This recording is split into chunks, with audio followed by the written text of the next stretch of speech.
안녕하세요. 저는 2007년 창피 어린이라는 잡지로 등단한 이후에 아동문학 평론가로 활동하고 있는 오세란이라고 합니다. 대학원에서 논문을 청소년 문학 연구로 썼기 때문에 청소년 문학 평론가로도 활동하고 있고요. 현재 창피 어린이 편집위원을 맡고 있기도 합니다. 아동문학 장르에는 동시, 동화, 청소년 문학, 그리고 그림책도 포함할 수 있는데요. 장르에서 쏟아져 나오는 작품을 평가해서 그 의미와 가치를 독자들에게 연결해주는 직업이라고 할 수 있습니다. 그러니까 최전선에 서 있는 독자인 셈이고요. 출판계에서는 신간을 소개해주는 분들이 많이 계시는데 신간 소개나 서평과는 그 성격이 약간 다르다고 볼 수 있습니다. 아동문학 평론가는 결국은 읽는 것과 쓰는 것, 이 두 가지로 요약이 되는데요. 무엇보다도 그 문학 중에서 아동문학 작품들을 좋아하는 분들이 아동문학 평론가가 되셔야 하고요. 좋아해야지 이 작품을 꾸준히 읽을 수 있기 때문에 그래요.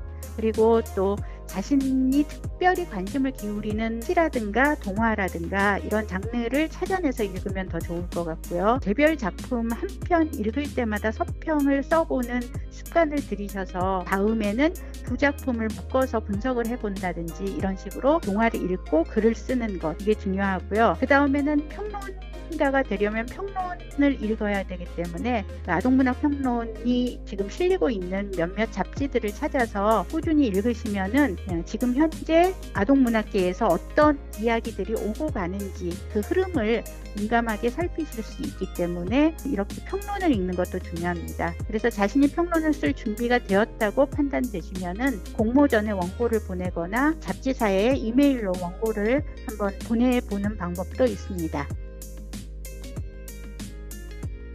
아동문학 평론가는 어린이의 입장에 서 있어야 되는 사람이라서 어린이 관련 문화나 문학을 통해서 사회가 어린이를 어떻게 바라보아야 하는지, 또 어린이는 이 사회에서 행복한 존재로 살기 위해서는 어떻게 살아야 할지, 이런 것들에 대해서 민감하게 생각을 하고 있어야 됩니다. 가령 노키즈존이라는 어린이 혐오 현상이 한국 사회에서 왜 발생했는지라든가 공부를 너무 중요하게 여기는 이런 교육 풍토가 어린이들에게 어떤 영향을 주는지, 청소년 같은 경우는 올해 선거 연령이 낮아졌는데 그것이 청소년과 어떤 관계를 맺고 있는지, 이런 것들을 사회를 민감하게 관찰해야 하고요. 저 같은 경우는 또 지금은 코로나로 인한 이런 비대면 수업이나 코로나 사태가 우리 어린이들한테 어떤 영향을 미칠지, 이런 것들을 좀 조사를 하고 있습니다.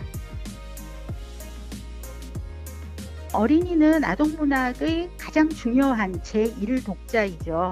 존중해야 할 독자인데요. 그런데 아동문학의 재미있는 점은 작가도 어른이고 어린이 독자에게 책을 전달해주는 분들이 학부모님이나 선생님 같은 성인들이라는 거예요. 그래서 가끔은 어른들이 하고 싶은 말을 동화에다가 포장을 해서 어린이들한테 들려주려고 하는데요. 문학은 그런 것이 아니고 진짜 어린이가 읽었을 때 자기가 동일시할 수 있도록 동화 속 어린이 인물이 주체적인 것, 이런 것들을 굉장히 염두에 두어야 하고요. 또 어린이들을 깊이 이해하고 노력하고 그런 시각이 동화 안에 담겨 있어야 되기 때문에 그런 것들을 평가하는 게 굉장히 중요하다고 생각을 합니다.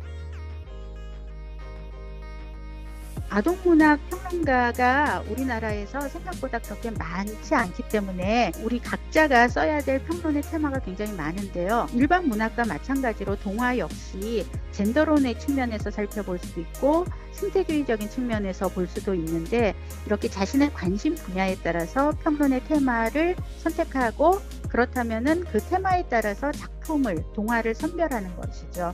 그래서 그 테마가 중요하게 드러난 작품을 고르되 보다도 독자들이 굉장히 재미있어 하면서도 서사적인 완결성이 높은 작품들을 취사 선택을 하게 되고요. 인물에 대해서 지나치게 대상화되어 있는 작품이라든지 혐오 표현이 많이 드러나는 작품들이 있어요. 같은 다문화에 관한 이야기이더라도 어떤 경우에는 다문화 어린이를 지나치게 혐오 표현을 사용해서 대상화시키는 작품들, 또 서사적 완결성이 낮다고 생각되는 작품들, 이런 작품들은 평론에 쓰기에는 좀 부적절하다고 생각해서 배제를 합니다.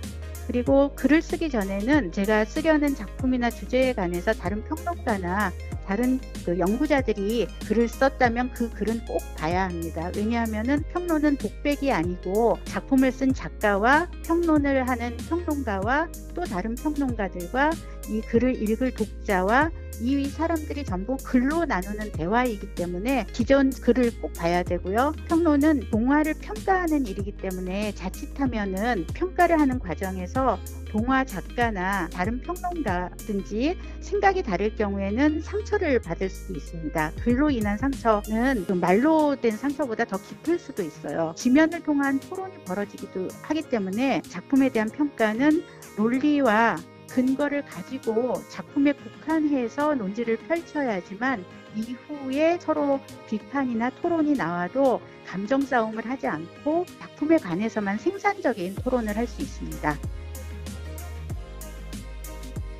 일단 아동문학이 유튜브라든가 웹드라마라든가 이런 데서 이제 상호 텍스트적으로 굉장히 활발하게 오고 가고 있거든요.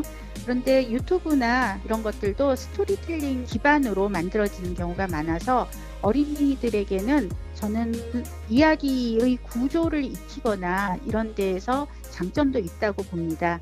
그리고 또 동화의 소재적인 측면에서 보자면은 동화의 인물 중에서 유튜브 방송을 하는 어린이 인물이라든가 먹방을 하는 어린이 인물 이런 소재 차원에서 많이 등장을 하고요. 단톡방이 친구 관계에 영향을 주는 이런 것들은 아주 오래 전부터 등장을 했어요.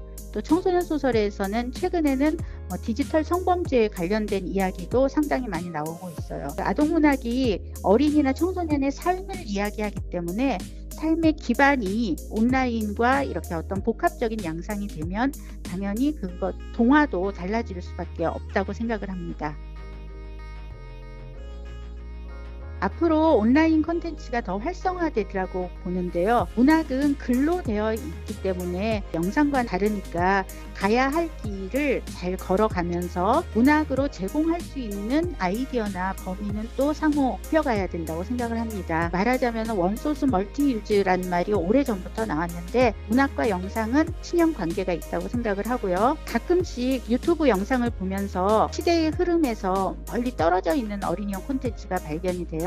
예를 들면은 전래동화 동영상 같은 경우는 저작권에서 자유롭기 때문에 상당히 많이 만들어지는 편이에요. 그런데 전래동화에 나오는 여러 가지 지나친 그 당시의 충효 이데올로기나 성차별적인 부분이나 이런 것들을 여과 없이 나오는 경우도 있어요. 이런 것들은 비평이라든가 이런 것을 통해서 좀 흐름을 바꿔내야 될 필요가 있습니다. 그리고 유튜버들도 상당히 많아졌는데요. 유튜버들 중에 혹시나 아동문학 관련해서 유튜브 방송을 하고 싶으신 분이 있다면 아동문학 저작권이나 특히 그림책은 처음부터 끝까지 읽어주는 게 가능한 장르인데요. 이렇게 하는 것에 대해서 출판사나 작가의 허락을 얻는 등 사전에 이런 진행을 하고 해야 되기 때문에 이런 경각심도 좀 필요한 상황이라고 생각을 합니다.